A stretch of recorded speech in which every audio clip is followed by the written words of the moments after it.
अम्मे नारायणा देवी नारायणा लक्ष्मी नारायणा भद्रे नारायणा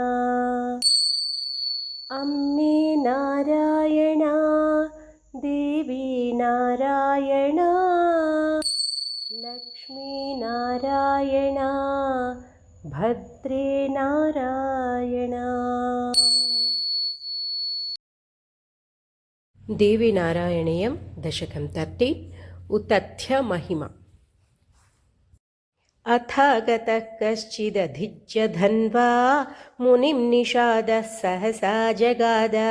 त्वं सत्यवाग्ब्रूहि मुने त्वया किं दृष्टः किटिः सायकविद्धदेहः।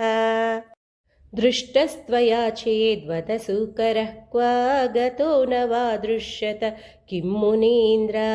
अहं निषादः खलु वन्यवृत्तिर्ममास्ति दारादिकपोष्यवर्गः। श्रुत्वा निषादस्य वचो मुनिः स तूष्णीं स्थितश्चिन्तयति स्म गाढम्।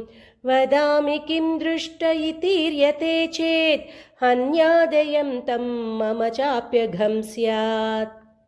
सत्यं नरं रक्षति रक्षितं चेत् असत्यवक्ता नरकं व्रजेच्च। सत्यं हि सत्यं सदयन्न किञ्चित् सत्यं कृपाशून्यमिदं मतं मे। एवं मुनिश्चिन्तयतः स्वकार्या व्यग्रो निषादः पुनरेव मूचे। दृष्टस्त्वया किं स किटिर्न किं वा दृष्टः स शीघ्रं कथयात्र सत्यम्। मुनिस्तमाहात्र पुनः पुनः किं निषाद मां पृच्छसि मोहमग्नः।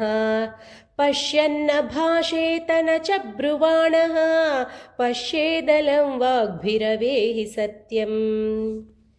उन्मादिनो जल्पनमेतदेवं मत्वा निषादः सहसा जगाम। नासत्यमुक्तं मुनिना न कोलो हतश्च सर्वं तव देवि लीलाः।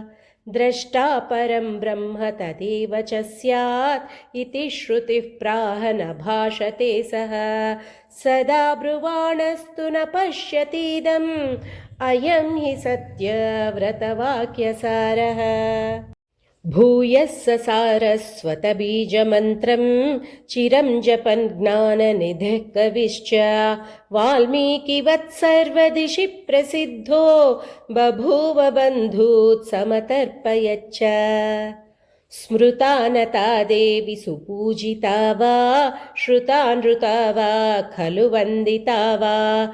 ददासि नित्यं हितमाश्रितेभ्यः कृपार्द्रचित्ते सततं नमस्ते।